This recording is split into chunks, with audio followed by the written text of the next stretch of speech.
মাশাআল্লাহ, বুদ্ধি আছে, এই জন্য কুমিল্লার মানুষ। না হলে কুমিল্লার মানুষের মধ্যে মানে যারা রাষ্ট্র চালাচ্ছে কুমিল্লার মানুষই বেশি, তাই না? এই জন্য খুব পাওয়ারফুল। হাসনাত আব্দুল্লাহ কুমিল্লার, আসিফ মাহমুদও বলেন মারহাবা। আল্লাহ যেন এদেরকে হেফাজত করে, হেফাজতের দোয়াটা করবেন। কিছু তো সাহসী মানুষ থাকা লাগবে, তাই না? আল্লাহ উসমান হাদিকে নিয়ে গেছেন, জানি না আল্লাহর কি পরিকল্পনা আছে। এক রক্তের মাধ্যমে আল্লাহ কিছু অনেক কিছু তো করতে পারেন, তাই না? আবু সাইদ চলে গেছে, কিন্তু তার রক্তের দাম এত বেশি, প্রমাণ হয়ে গেছে না? উসমান হাদির পরিবারের যে চেতনা, তার ছোট্ট একটা বক্তব্য শুনলাম যে তার আব্বা আলেম মানুষ, বলতেন উপমহাদেশের যে ব্রিটিশ বিরোধী আন্দোলন, বালাকোটের যুদ্ধ, পেশোয়ারের যুদ্ধ, তারপরে তিতুমিরের সংগ্রাম, এইগুলো নিয়ে নাকি তার বাবা বেশি কথা বলতেন। সেও সেই পথে যেতে চাচ্ছিল, আল্লাহ থামাই দিয়েছেন। কারণ ব্যক্তির চেয়ে রক্তের মূল্য আল্লাহর কাছে অনেক বেশি, যুগে যুগে প্রমাণিত হয়েছে। 1831 সালের 6 মে শুক্রবার জুমার আগ মুহূর্তে, 1831 সালের কথা কি বুঝতে পারছেন আপনারা? কোথায় 1831 সাল? শাহ ইসমাইল শহীদ, সৈয়দ আহমদ শহীদ, দুইজনই সেদিন চক্রান্তকারীদের হামলায় শহীদ হন। তার সাথে 300 জন মুসলিম মুজাহিদকে হত্যা করা হয় জুমার আগ মুহূর্তে। আমি তার নিজের কণ্ঠ শুনে এই কথাটা বলছি আজকে, আমার মাঝখানে বলার সুযোগ হয়নি একদিনও। সেটা হলো আমাদের উসমান হাদি, তাকে জুমার পরে গুলি করা হয়েছে, আর জুমার রাত্রিতে আল্লাহ তাকে নিয়ে গেছেন। একদিকে 12 তারিখ, পরে 18 তারিখ, তো জুমার রাত্রিতে 17 তারিখ রাত্রিতে, অর্থাৎ জুমার দিন বলে ওটাকে, শরীয়তে চলে গেছে। এইটা আর 2টা ভিডিওতে সম্ভবত শুনেছি, ছোট্ট ভিডিও, বালাকোটের কথা নিজে বলছে। আমার আব্বা বালাকোটের যুদ্ধের কথা বলতেন। এই যুদ্ধের নায়ক ছিলেন ব্রিটিশ বিরোধী আন্দোলনের সিফা সালার আল্লামা শাহ ইসমাইল শহীদ এবং আমিরুল মুজাহিদিন ছিলেন সৈয়দ আহমদ শহীদ। দুইজনকে আল্লাহ একদিনে পৃথিবীতে উঠে নিয়েছেন। কিন্তু স্বাধীনতা কি অর্জিত হয়নি? হয়নি? হয়েছে, আলহামদুলিল্লাহ বলেন। তো সে কোথায়? 1831। পরবর্তীতে ওইদিকে চলে গেলে অনেক কথা বলা লাগবে।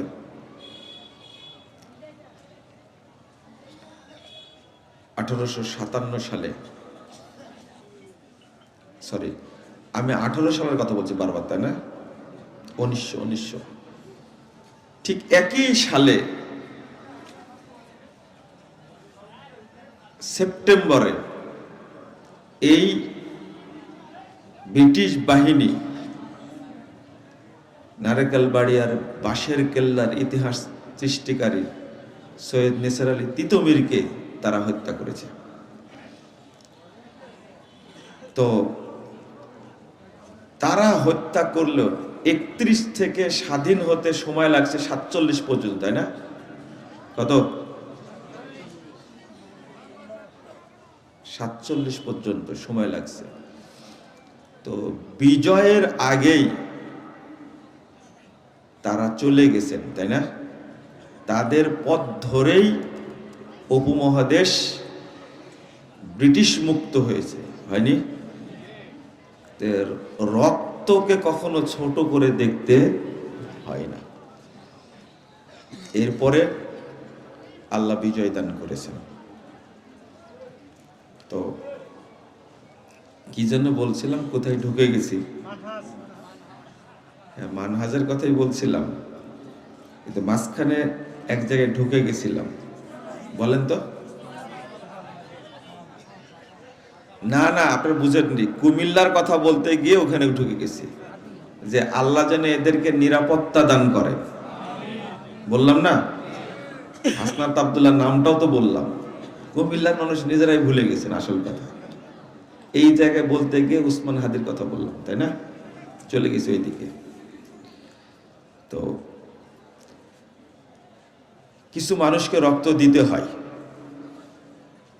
যেমন আবু সাঈদ একটা ইতিহাস, তাই না? ইতিহাস পরিকল্পনায় থাকে এমন। আগের দিনে স্ট্যাটাস দিয়েছে শামসুজ্জোহা স্যার রাজশাহী বিশ্ববিদ্যালয়ের, যে আপনার মতো একজন লোক এখন খুব দরকার, কিন্তু পরের দিনই সে গুলি খেয়ে শামসুজ্জোহা হয়ে গেছে নিজেই। ঠিক ওইভাবে বুক পেতে দিয়েছে। তারপরে তো আজকে আপনারা ৩৬শে জুলাই বলছেন না ৫ই আগস্ট বলছেন, যেটাই তো বলছেন, এরপরে তো এই ইতিহাস তৈরি হয়েছে, তাই না? তো ওসমান হাদিকে অত ছোট করে দেখলে হবে না। আল্লাহর কি পরিকল্পনা আছে আল্লাহ ভালো জানেন। তবে তাকে যারা হত্যা করেছে তার বিচার যদি এই সরকার না করে, তাদের বিরুদ্ধে বদ্ধ আল্লাহ যেন এদেরকে ধ্বংস করে দেন। সোজা কথা। যদি এদের বিচার করতে সক্ষম হয় সরকার, আর যদি না করে, এরা কেউ আল্লাহর গজব থেকে মুক্ত হতে পারবে না ইনশাআল্লাহ। পরিষ্কার। কেন একজন তরুণকে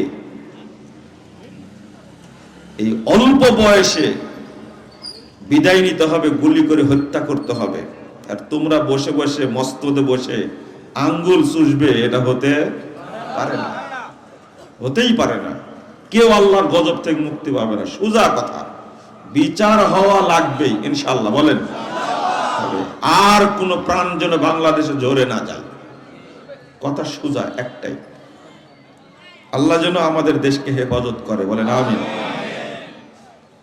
হেফাজত আল্লাহ করবেন ইনশাআল্লাহ। তাওহীদ বুঝেন, আল্লাহ হেফাজত করবেন। আর যতদিন তাওহীদ বুঝবেন না, আল্লাহ দায়িত্ব নেবেন না। কি ঠেকা পড়েছে আল্লাহ? কেন আল্লাহকে আপনি বুঝবেন না, তা আপনাকে আল্লাহ বুঝবেন কেন? কথা কি বোঝা গেছে? আগে আল্লাহকে বুঝেন, তাহলে আল্লাহ আপনাকে নিরাপত্তা দেবেন। আল্লাহ বলছেন, আল্লাযীনা আমানু ওয়া লাম ইয়ালবিসু ঈমানাহুম বিযুলমিন উলাইকা লাহুমুল আমনু ওয়া হুম মুহতাদুন। ৮২ নম্বর আয়াত সূরা আনাম। যারা ঈমান এনেছে এবং ঈমানকে শিরক, কুফর, তাগুতের সাথে মিশ্রণ করেনি, শর্ত, জটিল শর্ত। ঈমানের সাথে শিরক, তাগুত, নিফাক, কুফরকে মিশ্রণ করা যাবে। একটা শর্ত, জেনা শর্ত করেনি, সুদ শর্ত করেনি, মানুষ হত্যা শর্ত করেনি। একটা শর্ত করেছেন, ঈমান আনো, আর ঈমানের সাথে শিরক, কুফর, তাগুত মিশ্রণ করো না। আমি আল্লাহ তোমাদেরকে দুনিয়াতেও নিরাপত্তা দেব, পরকালে নিরাপত্তা দেব। ওয়া হুম মুহতাদুন। আর তারাই হেদায়েত প্রাপ্ত। কে বলছেন? আপনি কেন শিখবেন না তাওহীদ? আগে তাওহীদ, তাওহীদ শিখেন, নিরাপত্তা দেবেন, আল্লাহই দেবেন নিরাপত্তা। আর যার দায়িত্ব আল্লাহ নিয়ে নেন, আর তার কারো সাহায্যের প্রয়োজন আছে? প্রয়োজন নেই। এইটা বুঝেন। চলেন, বেশি কথা বলা যাবে না, ছোট্ট কথা বললাম। তাহলে কুমিল্লার মানুষের ব্রেন ভালো, রান্না করা তরকারিতে লবণ লাগে না। কথাটা আপনার যৌক্তিক, কিন্তু লবণ কম হলে লাগে, তাই না? লাগে। তাহলে উত্তরটা সঠিক হয়নি। আবার বলেন, সেমাই তরকারি। তাহলে কুমিল্লার তরকারি বলে সেমাইকে। আর কেউ বলবেন কিছু? হ্যাঁ, কারো কথাই শুনলেন না, নিজের রাখা যুদ্ধের পোশাক পরে বেরিয়ে গেলেন। বৃদ্ধ মানুষ। এবার বুঝলেন আয়াতের ব্যাখ্যাটা কি? বুঝলেন না মনে হয়? হ্যাঁ, যে সমস্ত ব্যাখ্যার কথা আগে বললাম আর এখন যেটা বললাম মিল আছে? এটাই হলো যুবক বৃদ্ধ সবাই মিলে কি, এইটাই হলো অর্থ। যৌবনকালে আপনি দিন মানবেন না, শরীয়ত মানবেন না, দাওয়াতি কাজ করবেন না, বুড়া হলে করবেন, এটার অর্থ এটা না। সব অর্থ ভুল। সাহাবী যে ব্যাখ্যা দিয়েছেন এটাই কি সঠিক, এটাই মানহাজ, এটাই মানহাজ। তাহলে যেটা বললাম, মানহাজ ছাড়া কোনো আয়াত বোঝা যাবে না। আমি এটাই বলতে চেয়েছি। সহিহ ইবনে হিব্বান আপনার 1731 নম্বর হাদিস, সনদ সহিহ, এইভাবে বর্ণিত হয়েছে। ওই শুধু উদাহরণ দিতে গিয়ে এই আয়াতটা বললাম। মানহাজ না বুঝার কারণে একটা আয়াতের ব্যাখ্যা আমরা এক একজন এক এক রকম দিই। মিল সাহাবীদের সাথে নাই, সাহাবীদের সাথে ব্যাখ্যার মিল নাই। আপনাদের আরেকটু মনোযোগ চাচ্ছিলাম। 2484 নম্বর হাদিস সহিহ মুসলিমের মধ্যে এসেছে মানহাজ শব্দের অর্থ। মানহাজ শব্দটা আসছে ইবনু মাজার মধ্যে আসছে, মুসনাদ আহমদের মধ্যে আসছে। মানহাজ, মানহাজ মানে আলোকিত পথ। মানহাজ মানে জান্নাতের পথ। মানহাজ মানে সিরাতে মুস্তাকিম। ইহদিনাস সিরাতাল মুস্তাকিম সিরাতাল্লাযীনা আনআমতা আলাইহিম। এই যে এই মানহাজ অর্থ এটা। অর্থাৎ রাসূল সাল্লাল্লাহু আলাইহি ওয়াসাল্লামের যুগ, সাহাবীদের যুগ, তাবিঈদের যুগের লোকজন যারা মুমিন ব্যক্তি, নেককার সলেহ বান্দা, তাদেরকে বলা হয় সালাফ। আর আল্লাহ আমাদেরকে সেই নির্দেশ দান করেছেন, ইহদিনাস সিরাতাল মুস্তাকিম। আল্লাহ আপনি আমাদেরকে সোজা পথ দেখান। সিরাতাল্লাযীনা আনআমতা আলাইহিম, তাদের পথ যাদের উপরে আপনি কি করেছেন, অনুগ্রহ করেছেন, তাদের পথ। কাদের উপরে অনুগ্রহ করেছেন? 2652 নম্বর হাদিস সহিহ বুখারীর মধ্যে এসেছে। রাসূল সাল্লাল্লাহু আলাইহি ওয়াসাল্লাম বলেন, খায়রুন নাসে করনি। ভালো করে শুনেন, খায়রুন নাসে করনি, আমার যুগের মানুষরা, নেককার বান্দারা হলো শ্রেষ্ঠ মানুষ। সুম্মাল্লাযীনা ইয়ালুনাহুম, এর পরের যুগটা হলো সাহাবীদের যুগ। সুম্মাল্লাযীনা ইয়ালুনাহুম, এর পরের যুগটা হলো তাবিঈদের যুগ। এই তিন যুগের মানুষ হলো শ্রেষ্ঠ মানুষ, যারা নেককার বান্দা, আল্লাহ তাদের উপরে ইহসান করেছেন। সিরাতাল্লাযীনা আনআমতা আলাইহিম উলাইকাল্লাযীনা আনআমাল্লাহু আলাইহিম মিনান নাবিয়্যিন ওয়াস সিদ্দিকিন ওয়াশ শুহাদা ওয়াস সালিহিন। কারা? কাদের উপর ইনাম করেছেন? নবী, সিদ্দিক, শহীদ, সালেহিন। এই চার শ্রেণীর মানুষের উপর আল্লাহ অনুগ্রহ করেছেন। আর আল্লাহ বলছেন, তোমরা এদের পথে পরিচালিত হওয়ার জন্য আমার কাছে সাহায্য চাও। এজন্য সবচেয়ে শ্রেষ্ঠ দোয়া হলো, সর্বশ্রেষ্ঠ দোয়া হলো ইহদিনাস সিরাতাল মুস্তাকিম। এটাই হলো আসল। তো আপনি এখন বলবেন এই 3 যুগের শ্রেষ্ঠ মানুষদেরকে বলা হয় সালাফ। কি বলা হয়? সালাফ। আর সালাফ শব্দের অর্থ হলো অগ্রগামী, পূর্ববর্তী, যারা আগে চলে গেছেন। এটা আল্লাহ রাসূলের ভাষা। ইলহাকি সালাফানা সালেহ আল খায়ের। তার মেয়ে যখন মারা গেলেন তখন আল্লাহ রাসূল তাকে লক্ষ্য করে বলছেন বিদায়ের সময়, আমাদের ভাই যারা আগে চলে গেছেন সালাফ, তুমি তাদের অন্তর্ভুক্ত হয়ে যাও। আল্লাহর নবী নিজে ভাষাটা বলছেন। সালাফ শব্দটা কোরআনে আসছে, হাদিসে অনেক জায়গাতে আসছে। মা আয়েশা রাদিয়াল্লাহু আনহা ফাতেমা রাদিয়াল্লাহু আনহাকে জিজ্ঞেস করছেন, যখন মৃত্যু চলে এসেছে, আল্লাহ রাসূল মারা যাবেন, ঠিক এই মুহূর্তে আপনারা বাদাম খাচ্ছেন নাকি? সি সি সি সি, না না খাচ্ছেন। নাউযুবিল্লাহ, আস্তাগফিরুল্লাহ। বাদাম খাওয়ার লজিক লাগে একটা, বুঝছেন? বাদামটাকে ঠিক মতো টিপ না দিলে ও ফাটে না, ওটা সোজা করে টিপ দেওয়া লাগে, তাই না? এরপরে ওটা খোলা লাগে যত্নে, যদি একটা দানা পড়ে যায় দানাটা ধরে একটা চাপ দেওয়া লাগে, না হলে কি সোজাটা পড়ে না। এরপরে আপনি মুখে দিবেন, টার্গেট থাকতে ভিতরে যেন পড়ে, বাইরে যেন না যায়।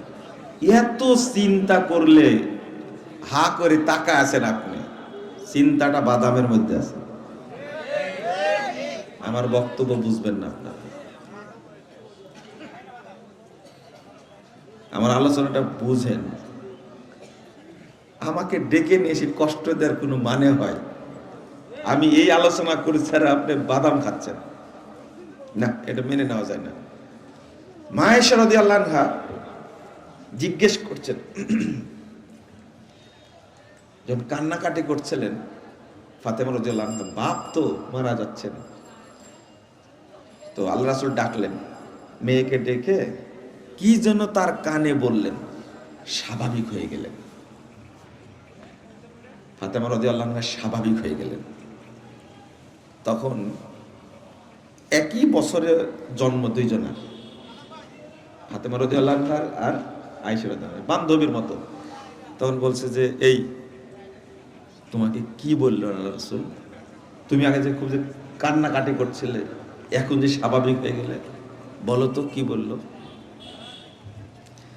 তখন বলছেন, আব্বা ডেকে আমাকে বলছেন, নি'মাস সালাফু আনা লাক ফা ইন্নী নি'মাস সালাফু আনা লাক। তুমি কাঁদছো কেন? আমি তোমার জন্য অগ্রগামী হচ্ছি, এইটা তোমার জন্য কত ভালো না? অর্থাৎ আমি যাচ্ছি, আমার পরে প্রথম তুমি যাবে, তোমার সাথে আমার প্রথম সাক্ষাৎ হবে। এই জায়গাতে আল্লাহ রাসূল সালাফ শব্দটা ব্যবহার করেছেন। অর্থাৎ যারা আগে গত হয় তারা কি সালাফ। তাহলে সাহাবী, তাবেঈ আর রাসূলের যুগের যারা, তাদেরকে আমরা কি বলবো? সালাফ। সালাফ, মানহাজুস সালাফ। বলেন তো সবাই। একটা শব্দ মানহাজ কি, আর একটা হলো সালাফ। মনে থাকবে? সালাফ, মানহাজুস সালাফ মানে সালাফদের নীতি, সালাফদের মানহাজ। যারা এই সালাফদের মানহাজ মেনে চলে তাদেরকে কি বলে? বলেন কি? সালাফি। কি বলে? সালাফি। আমরা কি সবাই বলেন তো, পারেন কিনা? এই শব্দটা সালাফি এবং আহলুল হাদিস শব্দটা, এটা একটা জিহাদ, এটা একটা ইতিহাস। এই শব্দ কারো বলার সাহস? সারা পৃথিবী এই শব্দ দুইটার কাছে জিম্মি একেবারে, এদের সাথে পারে না, সংখ্যায় আমরা কম, কিন্তু দলিল আমাদের আল্লাহর পক্ষ থেকে প্রেরিত সংবিধান। এই জন্য যদি দলিল না থাকতো, এমনি সার্টিফিকেট দিয়েছে আমাদেরকে কাদিয়ানি, তাই না, দিয়েছে শিয়া, আমাদেরকে কি গালিগালাজ যে করে, ইহুদিদের দালাল, ওহাবি, হ্যাঁ, রাফাদানি, লামাঝাবি, যত মিথ্যা কথা বলেছে, যদি আমাদের দলিল না থাকতো তাহলে পুঁতে মারতো আমাদেরকে। কিন্তু যারাই আমাদের বিরোধিতা করতে আসছে, আল্লাহ তাদেরকে শাস্তা করেছে। বলেন আলহামদুলিল্লাহ। টিকতে পারবে না। ব্রিটিশরা লেগেছিল আহলে হাদিস উলামায়ে কেরামের পিছনে, যারা ছিল পীরপন্থী, যারা পীরের মুরিদ হয়েছিল, তারা পীরকেই পূজা করেছে। আজকেও মানুষ, বাংলাদেশে অধিকাংশ মানুষ পীর ফকির ন্যাংটাকেই পূজা করে, আল্লাহকে পূজা করে না। তারা আল্লাহর পূজা করে না, তার ন্যাংটা পীরের পূজা করে। একটা পশু বাদ দিয়ে পৃথিবীর সব পশু পাছা ঢেকে রাখে, ইজ্জত ঢেকে রাখে, তাই না? গরু পর্যন্ত তার ইজ্জত ঢেকে রাখে, তাই না? ছাগল ইজ্জত ঢেকে রাখে, আর দুই পায়া পশু ল্যাংটা নিজের ইজ্জত ঢেকে রাখে না। আর ওই ল্যাংটা অপবিত্র পীরের পূজা করে বাংলাদেশের অধিকাংশ মানুষ। ওদের ইজ্জতই নাই, কি নাই? ইজ্জতই নাই। বাংলাদেশের মানুষের কোন ইজ্জত আছে বলেন তো দেখি? তওবা তওবা। ব্রিটিশ বিরোধী আন্দোলনের সময় পক্ষ নিছিল এই পীরপন্থীরা, তার মধ্যে অন্যতম হলো কারামাত আলী জৌনপুরী, যার একজন বংশধর নাকি বাংলাদেশেও আছে।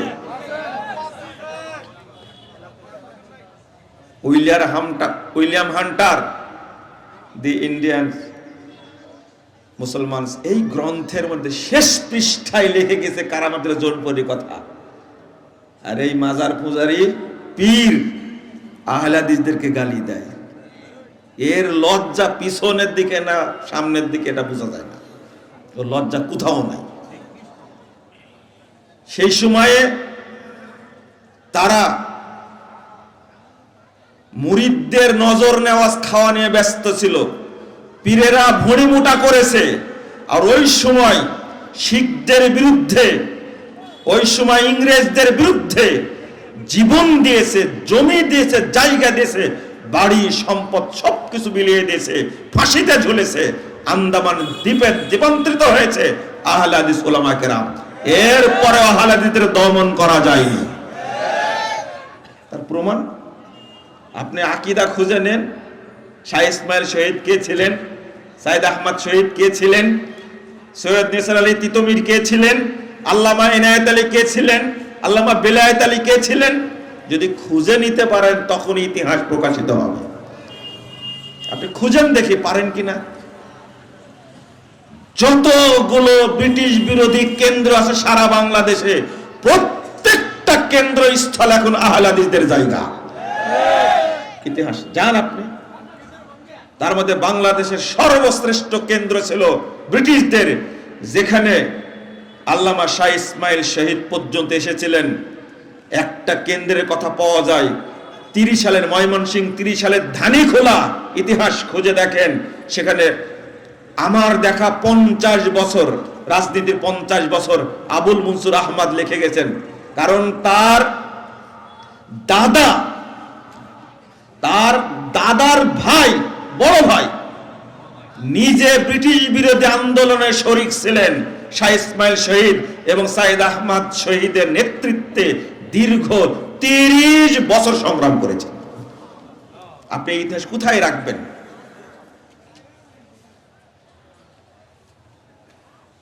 আপনাদের বিষয়টা গুছিয়ে বলার চেষ্টা করছি। যদি আপনি মানহাজ না বুঝেন, আপনার কোনো কাজে বরকত হবে না।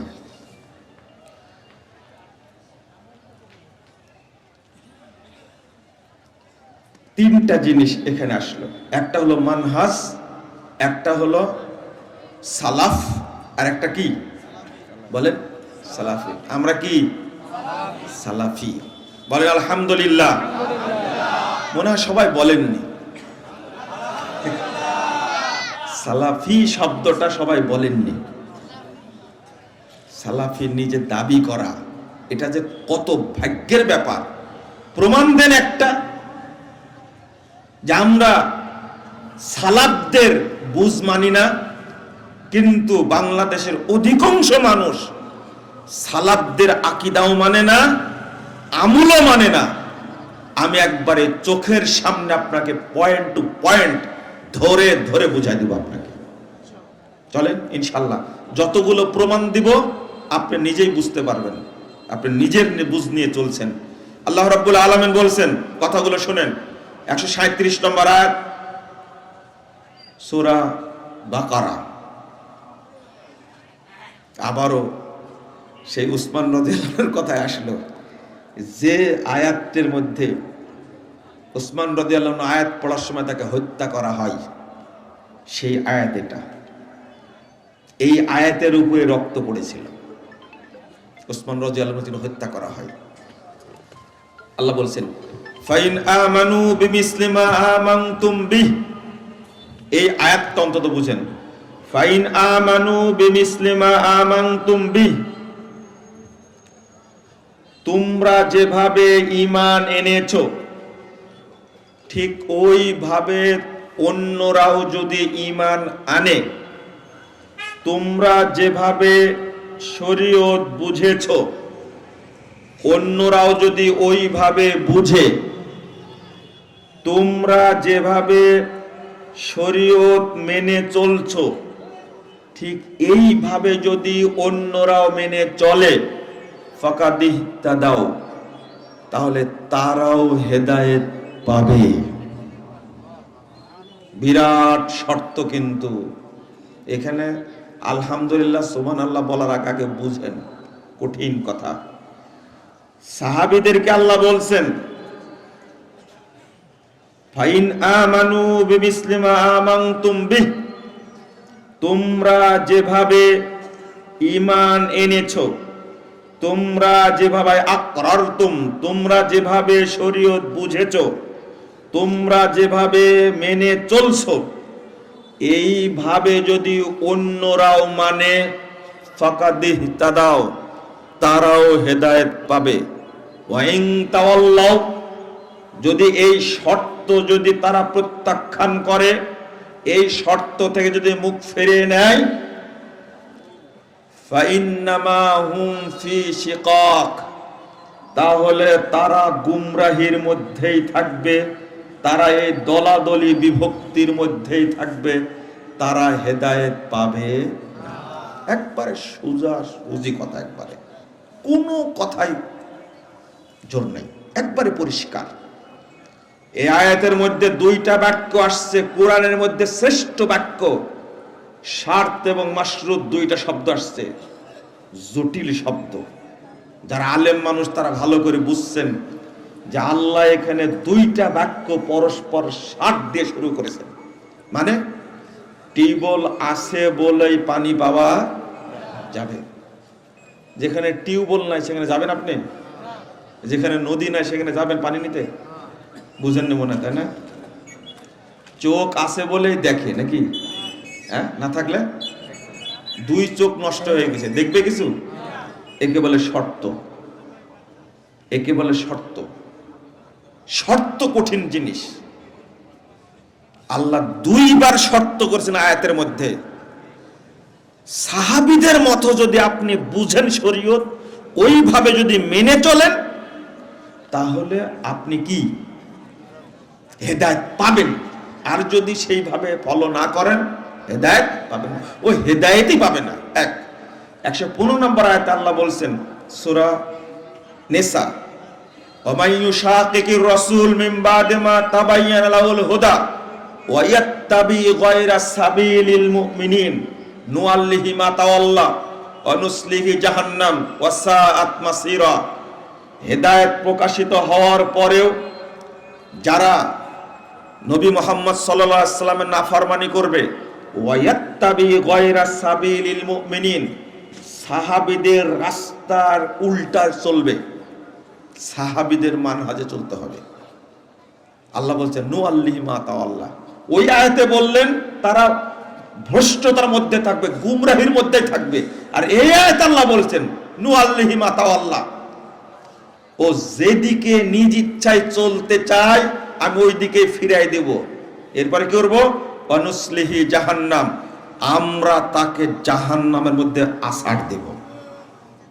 এখানে কিন্তু কড়া বাক্য বলে ফেললেন, অর্থাৎ এখানে আপনার উপরে ফরজ হয়ে গেল কোরআন এবং হাদিস নিজের মতো বুঝা যাবে না, বুঝা যাবে না, হারাম এটা।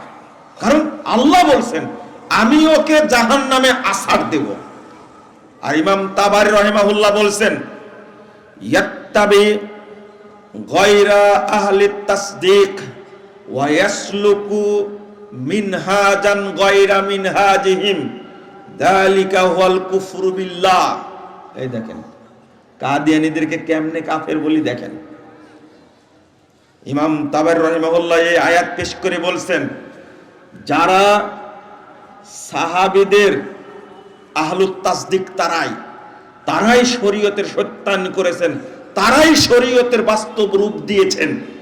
যদি কেউ তাদের উল্টা পথে চলে, ওয়া ইয়াসলুকু মিনহাজান গায়রা মিনহাজিহিম, তাদের মানহাজ ছাড়া অন্যের নীতিতে চলে, অন্যের পথে চলে, যালিকা হুয়াল কুফরু বিল্লাহ, এটা আল্লাহর সাথে কুফরি। এই জন্য আল্লাহ বলছেন আমি তাদেরকে জাহান্নামের কি করব? আছাড় দেব। আছাড় দেব বুঝেন তো? আমি নুসলিহি জাহান্নাম, আমি তাকে জাহান্নামে আছাড় দেব। অত সহজ না। আপনি ইচ্ছা অনুযায়ী ব্যাখ্যা করবেন। ব্যাখ্যা করছে ইয়া আইয়ুহাল্লাযীনা আমানু ইয়া আইয়ুহাল্লাযীনা আমানুত্তাকুল্লাহ ওয়াবতাগু ইলাইহিল ওয়াসিলা, 35 নম্বর আয়াত সূরা মায়েদা। হে ঈমানদারগণ তোমরা আল্লাহকে ভয় করো এবং ওসিলা তালাশ করো, অর্থাৎ তোমরা পীর ধরো। আল্লাহর কালামের তুমি অপব্যাখ্যা করেছো, তোমার ছাড় নাই, তুমি ইহুদির চেয়েও খারাপ। কেন করলে তুমি ব্যাখ্যা? আয়াতটা কি তোমার উপরে নাজিল হয়েছে, তোমার বাপের উপরে নাজিল হয়েছে? সারা বাংলাদেশে এই পীরপন্থী শয়তানগুলো আল্লাহর কালামের অপব্যাখ্যা করেছে। এই আয়াত হলো পীর ধরার আয়াত। আর বলছে সাধারণ জাজের কাছে যেতে হলে উকিল লাগে, আর আল্লাহর কাছে যেতে হলে পীর ছাড়া সম্ভব না। কত বড় মিথ্যুকেরা, কত বড় মিথ্যুকেরা! অথচ সাহাবীরা বলছেন, এর অর্থ কি? লা হাওলা ওয়ালা কুওয়াতা আই তাকাররাবু ইলাইহি, তোমরা বিতাআতিহি, তোমরা আল্লাহর নৈকট্য হাসিল করো তার আনুগত্য করে, ওয়াল আমালি বিমা ইউরজিহি, আর যে আমল করলে আল্লাহ সন্তুষ্ট হবেন সেই আমলের মাধ্যমে।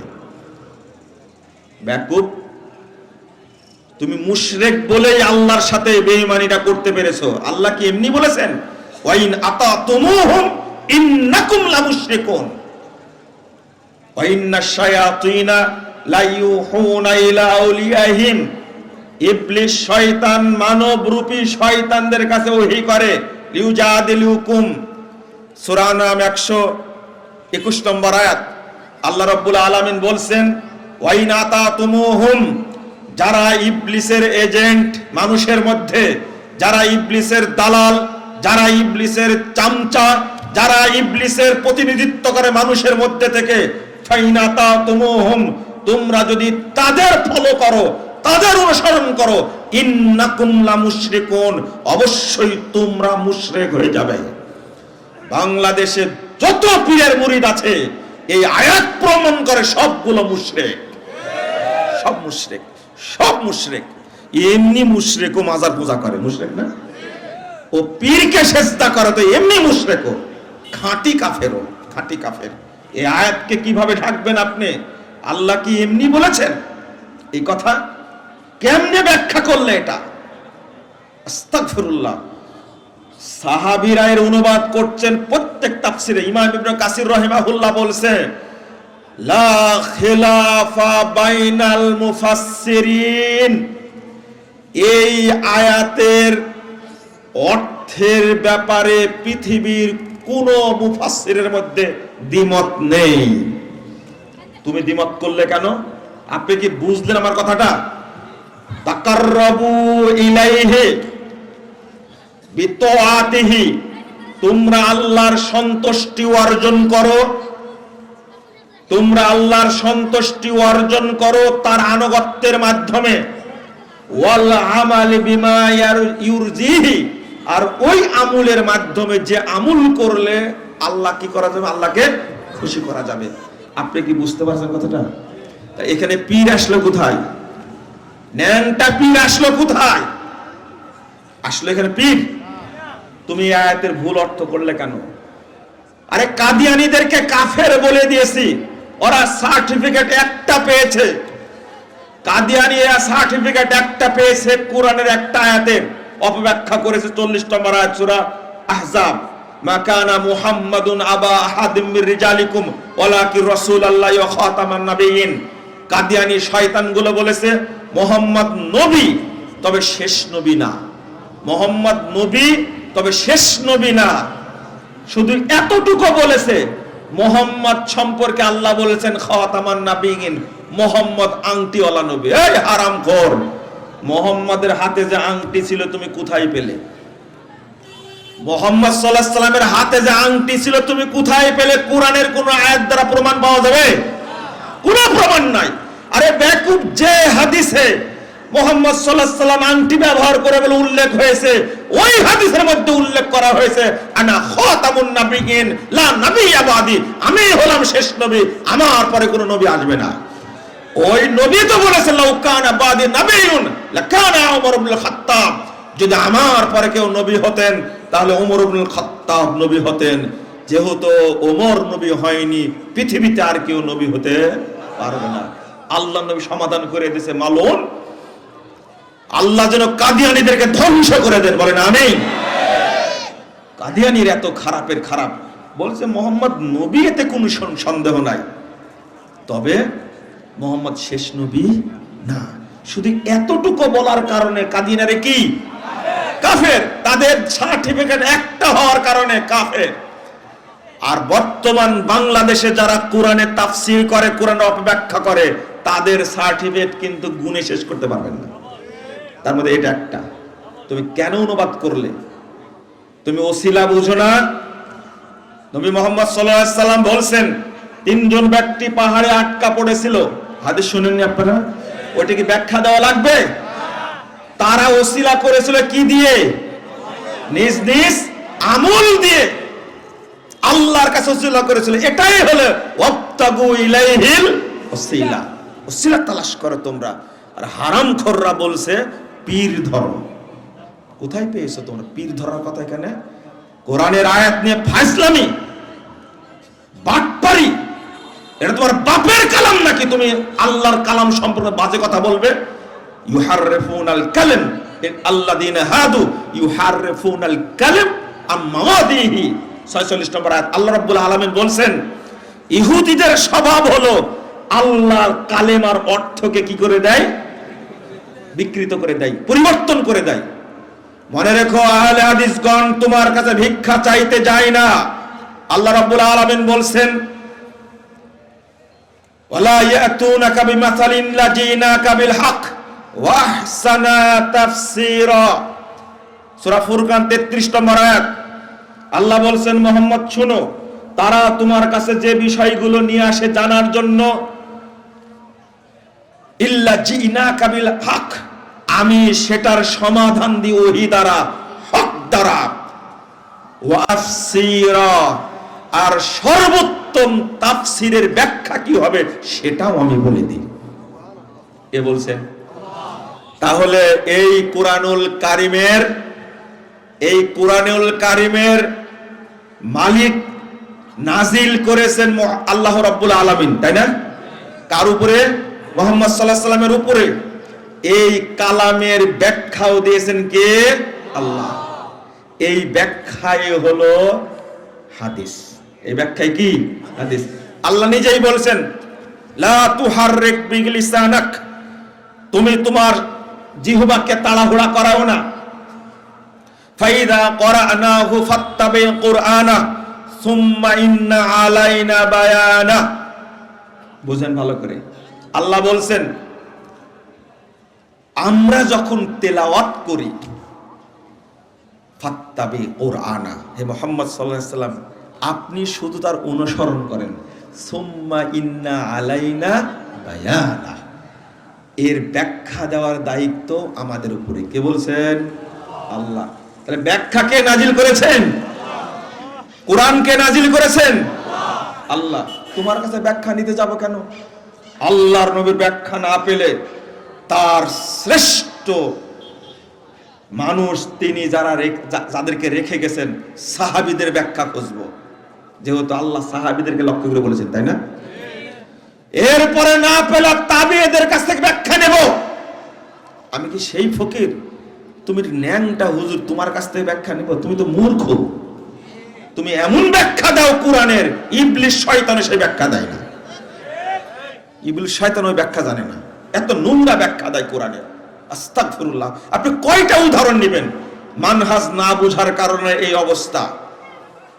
প্রথম কথা হলো, যারা কোরআনের অর্থকে বিকৃত করে অন্যদিকে নিয়ে যায়, এদের স্বভাবটা কাদের মতো? ইহুদিদের মতো। কাদের মতো? ইহুদিরা এই কাজ করত। ইহুদিরা এই কাজ করত, আর তোমরা আজকে সেই কাজ করা শুরু করেছো। 2 নম্বর, কোরআন নাজিল করেছে যেমন আল্লাহ, ব্যাখ্যাও দিয়েছেন কে? আল্লাহ নিজে বলছেন ওয়াহসানা তাফসীরা, এর ব্যাখ্যা কেমন হবে সেটা আমরাই দিয়েছি। বলেন আলহামদুলিল্লাহ। আমি তোমার কাছে ব্যাখ্যা নিতে যাব কেন? একজন বেয়াকুব বলছে, শুনেন, এখানে একটা কথা বলেনি, ওইটা পরে বলবো, ভুলে যাবো হয়তো। এখানে একটা কথা বলেনি, একটু বুঝেন তো একটু। ফাইদা করানাহু ফাত্তাবি কুরআনা, কে বলছেন এটা? ভালো করে বুঝেন, কে বলছেন? আমরা যখন তেলাওয়াত করি, আল্লাহর নবীর কাছে তেলাওয়াত করতেন কে? তা আল্লাহ যে বলছেন আমি তেলাওয়াত করি,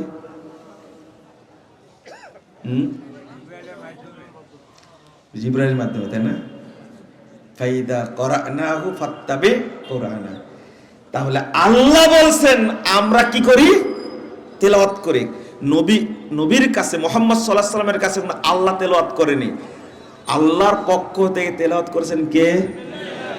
জিবরিল। জিবরিল আমিন, জিবরিল।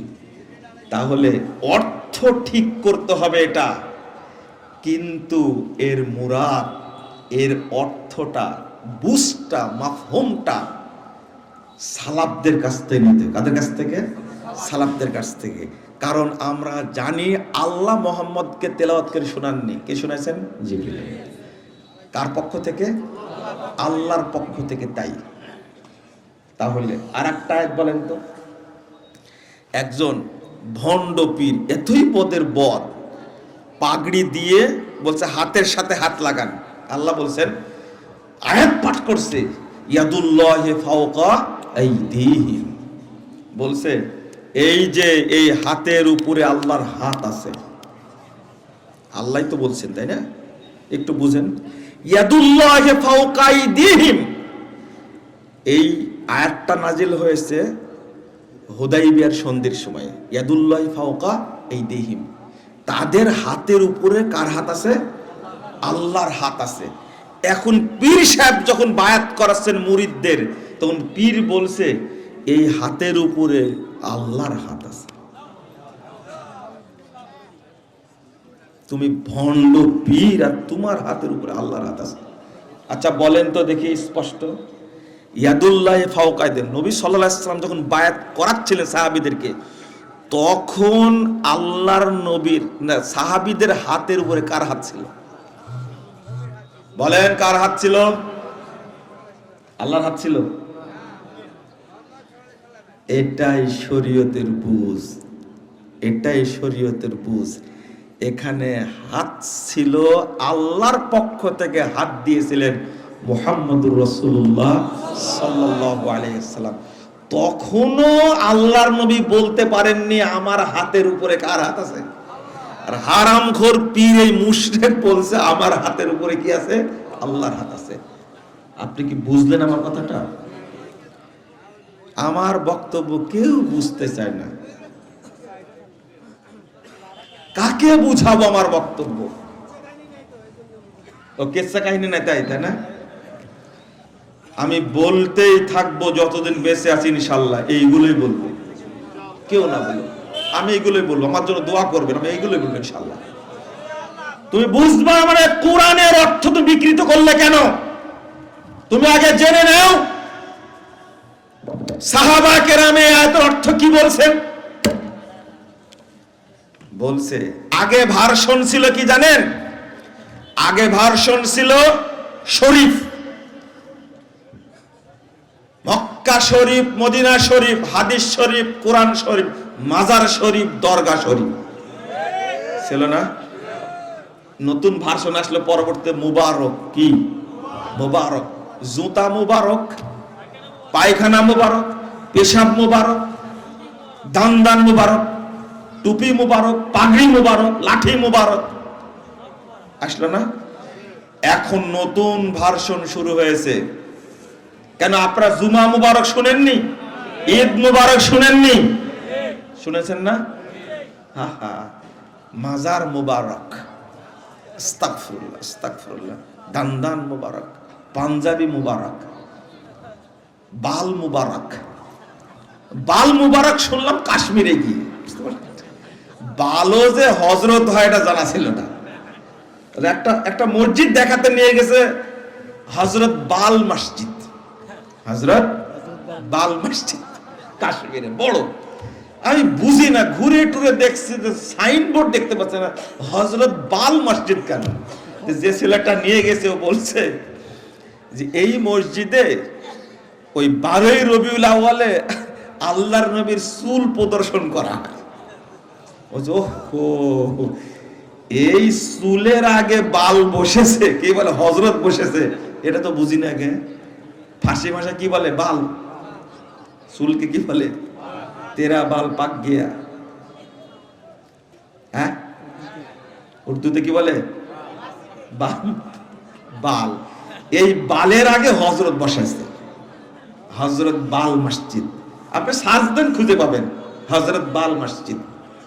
শোনেন তো, আগে ছিল শরীফ, তারপর হলো মুবারক, আর এখন হয়েছে সব নুরানি। কি সব কি হয়েছে? নুরানি। এই দেখেন আমার হাতে কোরআনটাও কি নুরানি। এই সুটনার ঐতিহাসিক সম্মেলনের মঞ্চে এই নুরানি কোরআন দেখে আমি লজ্জিত হলাম। তাও লেখা আছে কোরআন শরীফ। আহলে হাদিসের মঞ্চে এই লেখা কোরআন থাকবে এটা ভাবতেই পারি না। আপনি কেমনে সহ্য করেন? আপনারা এগুলো লিখতে হবে আল কোরআনুল কারীম, নারে কোরআন মাজিদ হবে। আল্লাহ কোরআনের মধ্যে এই কিতাবের নাম করেছেন প্রায় 55-56টা, তার মধ্যে একটা নামও শরীফ নাই। তোমরা শরীফ বসালে কেন? এটা তোমার বাবার, এটা তোমার লিখিত, তুমি শরীফ বসালে কেন? এবার নতুন করে বসাইছে নুরানি। নুরানি, নুরানি পাঞ্জাবি, নুরানি টুপি, নুরানি সুরমা, নুরানি আতর, নুরানি মাদ্রাসা। কেন জানেন? সুফির আরো আপডেট হয়েছে। আল্লাহু নূরুস সামাওয়াতি ওয়াল আরজ। বলেন তো, আল্লাহু নূরুস সামাওয়াতি ওয়াল আরজ। আল্লাহ আসমান জমিনের কি? জোরে বলেন, মালিক। ভালো করে অর্থ, নূর তো করেছেন, অর্থ কি? আল্লাহ আসমান জমিনের কি? বলেন নাউজুবিল্লাহ। আহলে হাদিসরা অর্থ করছে আল্লাহ আসমান জমিনের মালিক, তাই না? এই দেখেন কোরআনের 12টা কিভাবে বাজায়। কি শিখাইছে এটা? কে শিখেছে? যে হুজুরে অর্থ করেছে বাক্যই বুঝে না। আল্লাহু নূরুস সামাওয়াতি ওয়াল আরজ, আল্লাহ শব্দের পরে তখন মুজাফ হয়েছে, তুমি দেখো না এটা, তাহলে অর্থটা কি হবে? আমার অর্থ বলার দরকার নাই, এই বেকুবরা বলছে আল্লাহু নূরুস সামাওয়াতি ওয়াল আরজ। এই আয়াত দিয়ে উল্লেখ করছে আল্লাহর নূরে নবী পয়দা, নবীর নূরে সবকিছুর পয়দা। এই কোরআনটাও আল্লাহর নূর, বলেন নাউজুবিল্লাহ। তোমার নূরের আভা পেল সূর্য, না, তোমার নূরের আভা চাঁদকে দিলে চাঁদ জ্যোৎস্না পেল। এই গান বলা হারাম। তুমি এই গান বলো কেন? একটা ছেলের কণ্ঠ, গতদিনে গানটা শুনলাম, আহনাফ সম্ভবত নাম, আহনাফ ছেলেটার নাম, বাচ্চা ছেলে, কণ্ঠ দারুণ, সে এই গান গাচ্ছে। তুমি কেন গানটা গাছলে? তুমি কোরআন তেলাওয়াত করো, বাজে গান বলো না। তুমি কোরআনের হাফেজ হও, আল্লাহ তোমার কণ্ঠে বরকত দান করুক। বাজে গান গাও না। মানে আল্লাহর নূরের আভাটা পেয়েছে চাঁদ, তাই চাঁদ জ্যোৎস্না পেয়েছে, তাই না? একটু নাউজুবিল্লাহ বলেন না। দেখছেন কিভাবে অর্থ বিকৃত করে? এই বেকুব, আল্লাহর গন্ধ আছে? আছে। আল্লাহর গন্ধ নাকি ফুল পেয়েছে? আল্লাহর গন্ধ আছে? আল্লাহ সম্পর্কে বাজে ভাষা উল্লেখ করা যায়? তোমার নামে গান গাওয়া হলে গান সুন্দর হয়। এই সৃষ্টির দিকে তাকালে চোখ ভালো হয়? হ্যাঁ, চোখ ভালো হয়? কোন শয়তান বলেছে এটা? এটা ইবলিশ শয়তান বলেছে। আমার কথাগুলো লোড নিতে কেউ পারে না। 10 বছর লাগবে বুঝতে। কয় বছর? 10 বছর লাগবে। তুই বললে কেন? সৃষ্টির দিকে তাকালে চোখ ভালো হয়, এটা কে বলেছে? এটা একটা জাল হাদিস। জাল হাদিস বলতে যেটা বুঝাচ্ছি সেটা হলো, একটা জাল হাদিস আসছে, সালাসাতুন ইয়াজিদনাল বাসার, 3টা জিনিস চোখের জ্যোতি বৃদ্ধি করে। একটা হলো আলমার হাসানা, তওবা তওবা, সুন্দরী মহিলার দিকে দেখলে চোখের পাওয়ার বেড়ে যায়। আবার নাউজুবিল্লাহ বলেন না, হাদিস বলছি তো আমি। আল খাজরাওয়াত, আর সবুজ ঘাসের দিকে তাকালে চোখের জ্যোতি বৃদ্ধি পায়। আল মাউল জারি, আর প্রবাহিত নদীর পানি দেখলে চোখের পাওয়ার বৃদ্ধি পায়। এই বাইকুব, এই হাদিস সহিহ হলে ডাক্তাররা কি করে খাবে? হ্যাঁ, এত বড় মিথ্যা কথা প্রচার করে। আপনি কি বুঝলেন? সৃষ্টির দিকে তাকালে চোখ ভালো হয়ে যায়, কথাটাও মিথ্যা। আল্লাহর গন্ধ পেল নাকি ফুল, তাই ফুল কি স্নিগ্ধ ছড়ায়। বেকুব কোথাকার, যে গান লেগেছে এ হয় সুফি, মাজার পূজাতে বেদাতি, ও আল্লাহকে চিনে নেবে। তারপরে আল্লাহর রংকে পেল। আমি আপনাকে কিভাবে বুঝালে বুঝবেন? প্রতিটি কথাই খারাপ, খুঁটিবিহীন। ওই আসমান একটা গান আছে না, প্রসঙ্গ আসছে তাই বলছি, এই গান গাওয়া হারাম। আর একটা গান, আরশের মেহমান তুমি, বলে না, হারাম। গান বললেই কাফের হয়ে যাবে, সে অবশ্যই কাফের হয়ে যাবে। গান বললে কাফের হবেই। আল্লাহর সিফাতকে নিয়ে বোকামি করো না। তুমি আল্লাহকে মানতে চাও না, আল্লাহকে বলো নিরাকার, আর বলছে আল্লাহর নূর পেয়ে চাঁদ জ্যোৎস্না পেল, আল্লাহর গন্ধ পেয়ে ফুল সুরভিত হলো। বেকুব কোথাকার, তুমি আল্লাহকে তো বিশ্বাসই করো না। হ্যাঁ, ও আল্লাহ সম্পর্কে বলছে আল্লাহর ধন নবী পেয়ে আল্লাহ গেছেন গায়েব হয়ে, নবীর ধন খাজা পেয়ে শুয়ে আছেন আজমিরে, কেউ ফিরে না খাজি হাতে, খাজারে তোর দরবারে। হারাম কর তুমি। এত বড় খারাপ কথা আল্লাহ সম্পর্কে বলে। আল্লাহ বলতে কিছু নাই, আল্লাহ অদৃশ্য হয়ে গেছে, নিশ্চিহ্ন হয়ে গেছে, এটা হলো তাদের আকীদা। সেই আল্লাহর গন্ধ তুমি কি করে পেলে? গান যেটা ইচ্ছা সেটাই বলা যায়। সাবধান, আল্লাহ সম্পর্কে বাজে কথা বলবা না। এই গানের কথা বলছি, ভালো করে শুনে রাখেন। লা মাওজুদা ইল্লাল্লাহ, লা মাকসুদা ইল্লাল্লাহ। এটা কি কলবের ব্যাপার গান নাকি? এটা মনে হয় লা মাকসুদা ইল্লাল্লাহ, লা মাহবুবা ইল্লাল্লাহ, মা ফি কলবি গায়রিল্লাহ। এই বেকুব, এর অর্থ লা ইলাহা ইল্লাল্লাহর অর্থ লা মাবুদা বিহাক্কিন ইল্লাল্লাহ, আল্লাহ ছাড়া সত্য কোনো মাবুদ নাই। এর অর্থ সাহাবীরা অর্থ করেছেন, তুমি কেন এইটা না করে লা মাওজুদা ইল্লাল্লাহ, মানে আল্লাহ ছাড়া কেউ মাওজুদ নাই। বলেন নাউজুবিল্লাহ। আল্লাহ কি মওজুদ আছে? আল্লাহ কোথায়? আরশে। আল্লাহর শক্তি, আল্লাহর দৃষ্টি, আল্লাহর ক্ষমতা সর্বত্র কি বিরাজমান।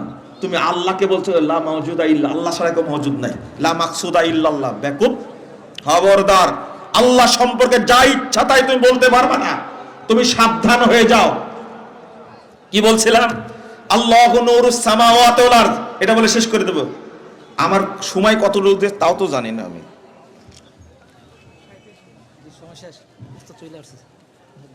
চলে আসছে এখানে বসো, এখানে বসো।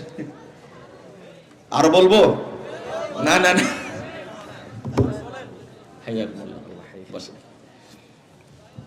আপনার এক বক্তাকে না পেয়ে আর এক বক্তা পেয়েছেন, তাই না? ছেড়ে দিয়ে যাব, এরপরে রাহুল আসবে। হ্যাঁ, একবার ফজর পর্যন্ত চলবে। একটু একটু একটু আমি যে বিষয়গুলো বুঝাতে চাই, এই বিষয়গুলো সবাই বুঝতে চায় না। তবে আমার আগে থেকে ধারণা ছিল এইরকম আলোচনা যদি ছোটনার মাথায় করা যায়, তাজা শ্রোতা পাওয়া যাবে। পেয়েছিও তাই। বুড়া খুব কম আছে, তাকায় দেখেন আপনি কিসের টানে বুড়া আজকে কম আছে, অন্য জায়গায় বুড়া বেশি থাকে গুণাবেদন, কিন্তু সবাই তাজা মানুষ একবারে। আর আলোচনাটা আমাকে এই সময় দেওয়ার জন্য কর্তৃপক্ষকে স্পেশাল দোয়া সময় মতো দিয়েছে। 12টার পরে দেয়নি, 11টার পরে দেয়নি। আলহামদুলিল্লাহ, বারাকাল্লাহু ফিকুম ওয়া জাযাকুমুল্লাহ খায়রান, কাতাবাল্লাহু আজরাকুম ওয়া রাফা কদরাকুম ওয়া ফাতাহাল্লাহু আলাইকুম আবওয়াবাল খায়রি ওয়াল বারাকাত। বলেন আমিন। কি বলছিলাম যেন? আল্লাহু নূরুস সামাওয়াতি ওয়াল আরদ, মানে সবকিছুই আল্লাহর অংশ। মোবাইল কার অংশ? মাইক কার অংশ? আরে নুরানি মাইক, বুঝেননি মনে, তাই না? আমি এত দূর বুঝাতে গেলাম কি করে, তাদের আকীদাটা কি?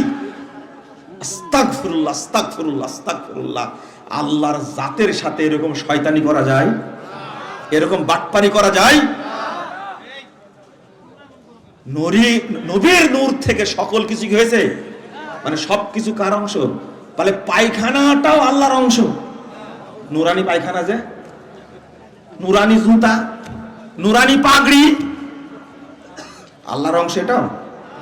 নাউযুবিল্লাহ আস্তাগফিরুল্লাহ। এইরকম ফালতু আকীদা যদি হয়, ওর ঈমান থাকবে? কোনোদিনই না। আরো উল্টা বলেছে, ওহজো মুস্তাবি আরশ থা খুদা হো কর, উতার পাড়া মদিনা মে মুস্তাফা হো কর। যিনি খুদা হয়ে আরশে ছিলেন, তিনি মুস্তাফা হয়ে মদিনায় এসেছেন। আকার কি নিরাকার সেই রব্বানা, আহমদ আহাদ হলে তবে যাই জানা। আহমদ আর আহাদ এক জিনিস। মিমের ওই পর্দা তীরে উঠিয়ে দেখ রে মন, দেখবি সে তাই বিরাজ করে আহাদ নিরঞ্জন। বলেন নাউজুবিল্লাহ। বলেন আল্লাহকে নিরঞ্জন বলা যাবে? আরে 32 কোটি না 31 কোটি দেবতার একটা হলো নিরঞ্জন, আল্লাহকে সেই মূর্তির সাথে তুলনা করেছে। আছেন কোথায় আপনি? কোন দেশে বাস করেন? হরির উপর হরি, হরি শোভা পায়, হরিকে দেখিয়া হরি, হরিতে লোকায়। সবকিছুই কি হরি, সব হরি। এরা, এদের সুফিদের আকীদাও এটা, সুফিদের আকীদাও এটা। সবকিছু কি আল্লাহ, সবকিছুই আল্লাহ। আস্তাগফিরুল্লাহ। জাকির না খুব সুন্দর উত্তর দিয়েছেন। তারা বলে সবই হলো কি হরি, সবই হলো গড। আর আমরা বলি সবকিছুই গডের। উত্তরটা দেননি? সবকিছু কার? আল্লাহ। কে সৃষ্টি করেছেন? একমাত্র আল্লাহ। কি মাখলুক না? আলহামদুলিল্লাহ। তাহলে আল্লাহু নূরুস সামাওয়াতি ওয়াল আরদ অর্থ কি হলো? এবার অর্থ শুনেন। সাহাবায়ে কেরাম অর্থ করছেন, মুযায়্যিনুস সামাওয়াতি ওয়াল আরদ, মুযায়্যিনুস সামাওয়াত বিশ-শামসি ওয়াল কমার ওয়ান নুজুম। আল্লাহ রাব্বুল আলামিন আসমানকে সুন্দর করেছেন সূর্য দ্বারা, চন্দ্র দ্বারা, তারকা দ্বারা। ওয়া মুযায়্যিনুল আরজ বিল আম্বিয়া ওয়াল উলামা ওয়াল মুমিনিন। আর আল্লাহ জমিনকে সুন্দর করেছেন নবী দ্বারা, মুমিনদের দ্বারা, আলেমদের দ্বারা। বলেন আলহামদুলিল্লাহ। আল্লাহু নূরুস সামাওয়াতি ওয়াল আরদ অর্থ হলো আল্লাহ আসমান জমিনের সৌন্দর্য বর্ধনকারী। আর আপনারা কি করলেন? মালিক, তাই না? এই অর্থ কেউ করেনি। আমি যদি বলতে থাকি সময় শেষ হয়ে যাবে, বলা শেষ হবে না। ঘন্টার পর ঘন্টা যদি বলি কোন আয়াতের অর্থে সর্বনাশ করেছে না আমি তো ধরিনি এখন পর্যন্ত।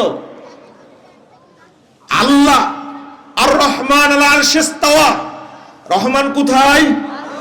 আরশে। অর্থ করেন তো, আল্লাহ আরশের উপরে সমাসীন, সমুন্নত। দুইটাই ভুল অর্থ, দুইটাই ভুল অর্থ। সমাসীন মানে বসে আছেন, বলা যাবে না। আল ইস্তিআউ মালুমুন ওয়াল কাইফু মাজহুলুন, আল ঈমানু বিহি ওয়াজিবুন, আস-সুআলু আনহু বিদআহ। ইস্তিওয়া, আল্লাহ আরশের উপরে আছেন, এটা পরিষ্কার, কিন্তু কিভাবে আছেন এটা কি আল্লাহ ভালো জানেন। এইভাবে ঈমান আনা কি ওয়াজিব। এই ব্যাপারে প্রশ্ন তোলা বিদআত। লা হাওলা ওয়ালা কুওয়াতা ইল্লা বিল্লাহ। আমরা কতই কি করছি। এই দেশের এক বাটপার মুফতি বলছে, আহলে হাদিসরা, সালাফিরা বলছে আল্লাহ নাকি আরশে আছে। বর্তমান প্রযুক্তির যুগে বিজ্ঞানের যেভাবে উৎকর্ষ হয়েছে, বিজ্ঞান এক সময় সপ্তম আসমান ভেদ করে আরশ থেকে আল্লাহকে গ্রেফতার করে নেবে। এই মুফতি মুরতাদকে হত্যা করা লাগবে, কোনো বাঁচার পথ নাই। এই মুফতি মুরতাদ আল্লাহ সম্পর্কে বাজে কথা বলেছে। আসমানের প্রথম দরজা কেউ খুলতে পারবে আল্লাহর অনুমতি ছাড়া? যেতে পেরেছে অতদূর কেউ? হারামখোর মুফতি, তোমাকে কালেমা শাহাদত পড়া লাগবে। আমরা দোয়া করি আল্লাহ তোমাকে হেদায়েত দান করো।